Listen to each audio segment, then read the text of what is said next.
Welcome. On behalf of the Hangout spot, we are excited to present to you on the topic of less emojis, more emotions, transitioning from technology time to social time.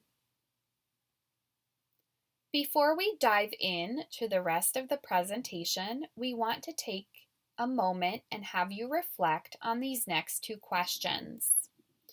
First, when you were a kid, what did you do for fun?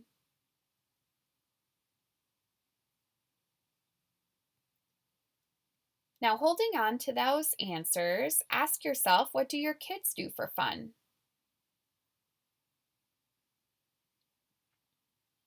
Chances are the answers you came up with to both of these questions vary slightly because the landscape of what children do for fun has changed significantly in the last few decades alongside the advances in technology. But like it or not, technology is here to stay, and children are inundated with it from a very early age. While technology has its benefits, too much technology may have a detrimental impact on a child's well being, including school performance, cognitive functioning, sleep, physical growth, addictive behaviors, and obesity, according to one study done in 2018 by Wolf et al. On average, children between the ages of 8 and the teenage years spend anywhere between 5.5 to 9 hours per day on the internet. That's a lot of screen time exposure for a developing brain. Other studies found that 8.5% of children living in the United States are addicted to video games, and that texting is the primary mode of communication for teens and preteens. It's no wonder that when children are asked to come away from technology, parents are often faced with a grumpy attitude, outright refusal, and other collateral behaviors. How do we even begin to tackle the overwhelming effects technology has on our children in a way that promotes healthy social development? How do we get less emojis and more emotions? Before we dive into the how, we want to have you take another moment to reflect, this time on your own screen time usage. If you happen to have your iPhone or Android handy, take a moment to go into your settings app and take a look at your screen time activity. As you are doing so, ask and answer the following questions for yourself. First, is your daily average use falling under 3 hours? Next, is your most used app one that involves interactions with other people? And finally, is your daily average use showing a decrease from the week before? Chances are, if you're like most people, you probably answered no to more than one of these questions. You see, technology has a significant impact on both children and adults alike. And as parents, we are tasked with the responsibility of modeling healthy technology habits to our children. So, where do we even begin? First, we should start by setting some technological boundaries. Boundaries are incredibly important, and when children have a clear understanding of the expectations, they are more likely to follow along. Sit down as a family and create technology rules together. Incorporating your child in the process of rule development will increase understanding and buy in. For younger children or children with limited verbal repertoires, create a visual schedule that clearly displays what devices are accessible throughout the day. Consistently review the family rules with your child before technology time to ensure that the expectations remain clear.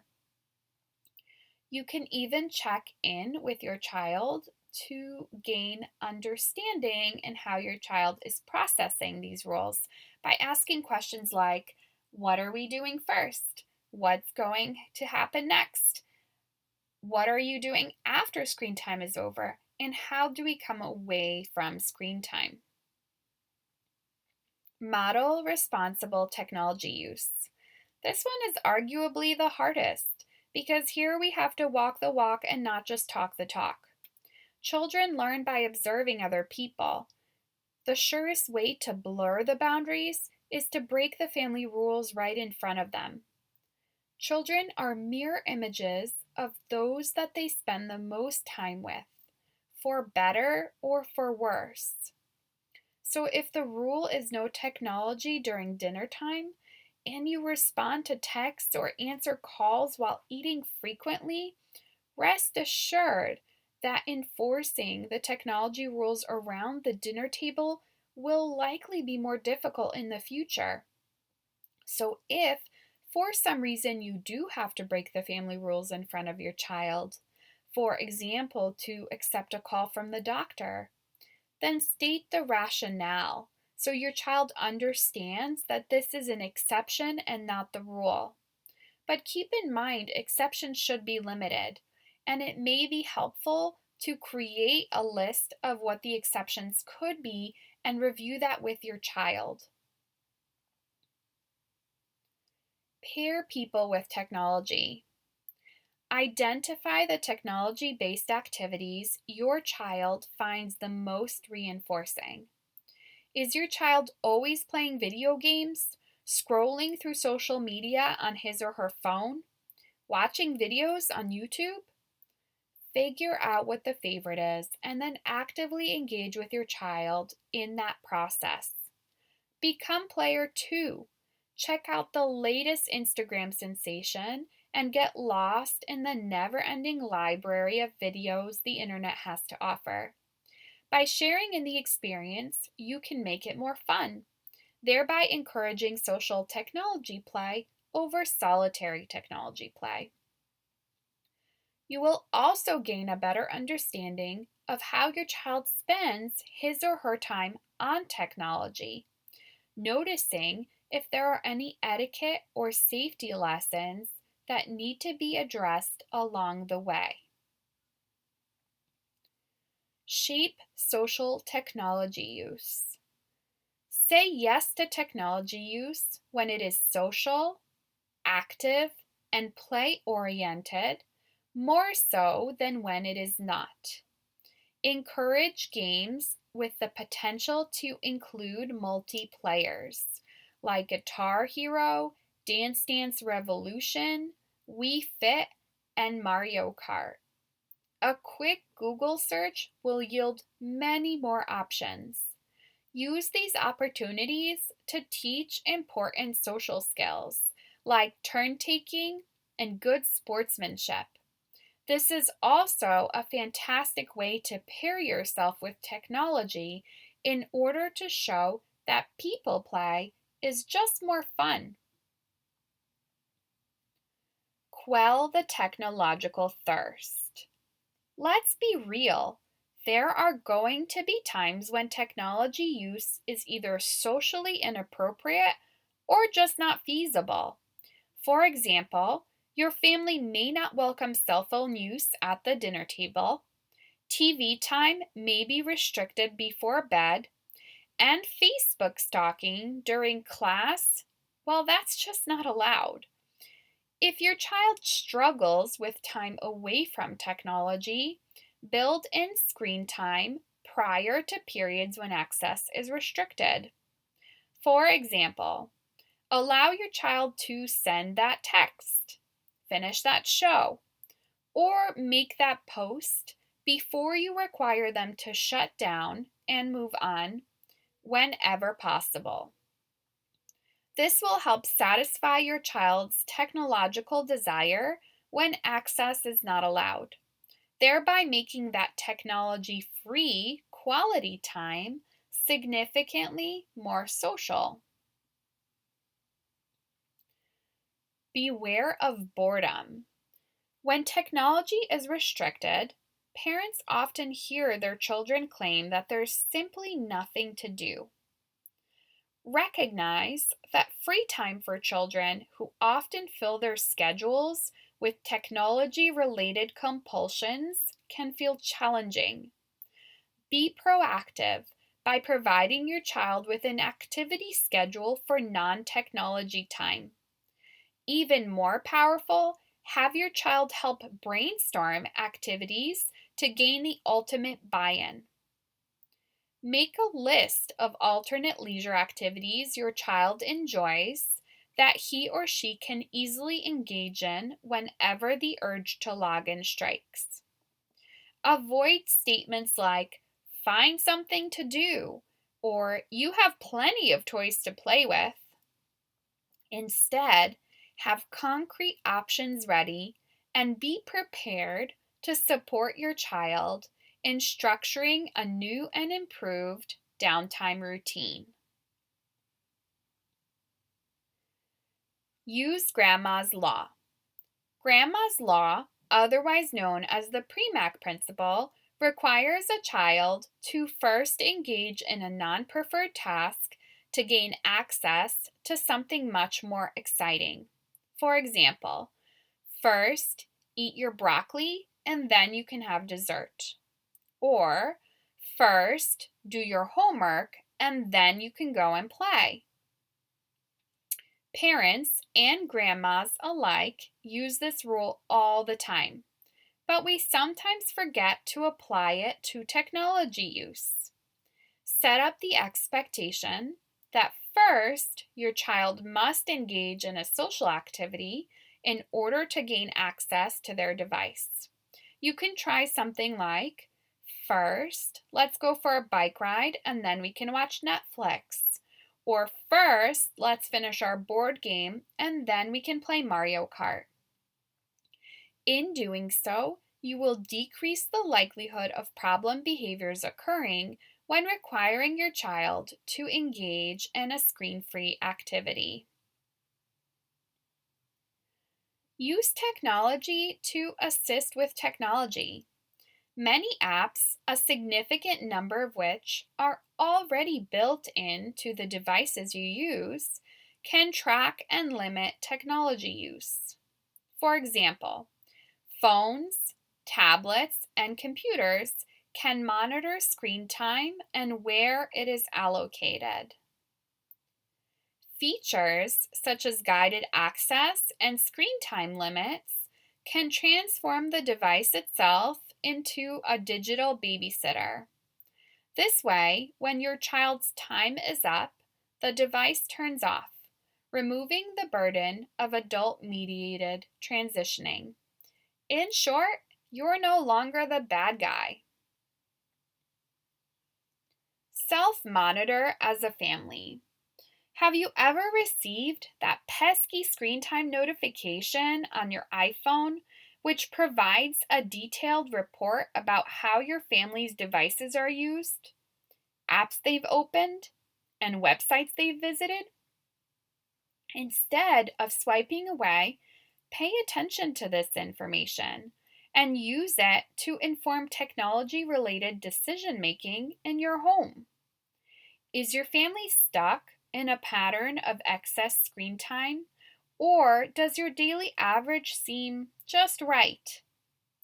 Do social media applications rank at the top of your family's most used list, or is their technology time consumed by solitary activities? Notice when technology is reached for most often and adjust your family's schedule accordingly. Is Saturday a particularly technology driven time of the week? Do you not want it to be? If so, make a concerted effort to fill the start of your weekend with social activities instead. You might even consider making a family graph to track your performance. Sometimes, even just an increased awareness of technology use yields a significant improvement over time. Reinforce responsible technology use. This one is really important because, as we've probably seen along the way, just telling children the rules does not always ensure that they will be followed. So be on the lookout for technology related successes, like putting away a device before time is up, or transitioning away without problem behaviors, or accumulating less screen time than before. When you notice these moments, provide behavior specific praise. Instead of just saying, "Nice job," or giving a thumbs up, you can say, "Nice job shutting down before time was up." The more you point out appropriate technology use, the more often it will happen in the future. Turn this into a family competition. Create a daily or weekly check in depending on your child's needs to reinforce meaningful progress. Keep track of each family member's average daily technology use with the screen time feature previously described. Set goals for percent decreases over time and reward achievement along the way. For example, treat the family to a takeout dinner or a special dinner out when everyone's daily average is 10% lower than the week before. Create a motivation to improve and use your device's data to help you track progress. Remember, rewards don't have to be huge to be meaningful, nor do they have to be tangible. And different motivators will be reinforcing to different children. So yes, the reality is that our world will continue to revolve around technology in the future. Every job will require technology competence. Communication will evolve in accordance with the latest electronic advances, and opportunities for screen related leisure will continue to expand. As such, parenting responsibilities now include helping children build a positive relationship with technology while continuing to consume it every day.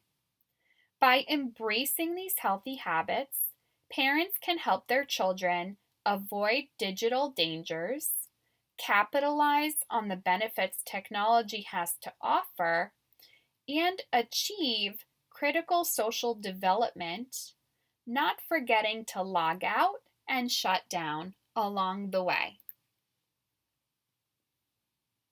We hope you enjoyed this webinar brought to you by the Hangout Spot, Connecticut's first center using the fundamentals of science to teach social smarts. At the Hangout Spot, we believe that all children have a right to meaningful relationships with others. We strive to eliminate barriers to friendship and empower children to be socially successful across the lifespan, using the principles of applied behavior analysis. Everything we do is rooted in research, empirically validated, and proven to work. We conceptualize critical, previously considered, tricky to teach skills through a scientific framework, and in doing so, we achieve socially significant change for our clients by providing the support they need to develop real connections with other people beyond the walls of our center. My name is Justina Balzar, and my partner Megan Cave and I are the co-founders of the Hangout Spot. We are board certified behavior analysts, or BCBAs, who practice the science of applied behavior analysis. In short, that's the science of learning and behavior. Together, we have over 30 years' experience working with learners across a variety of different profiles, diagnoses, ages, and settings. We are deeply passionate about using the science of learning and behavior to help make meaningful changes in the lives of others. If you'd like to learn more about the Hangout Spot, you can find us at our website at www.thehangoutspotllc.com. You can also locate us on Facebook and on Instagram, where we encourage you to like and share. Or you can subscribe to our YouTube channel at the Hangout Spot LLC. We hope to see you soon.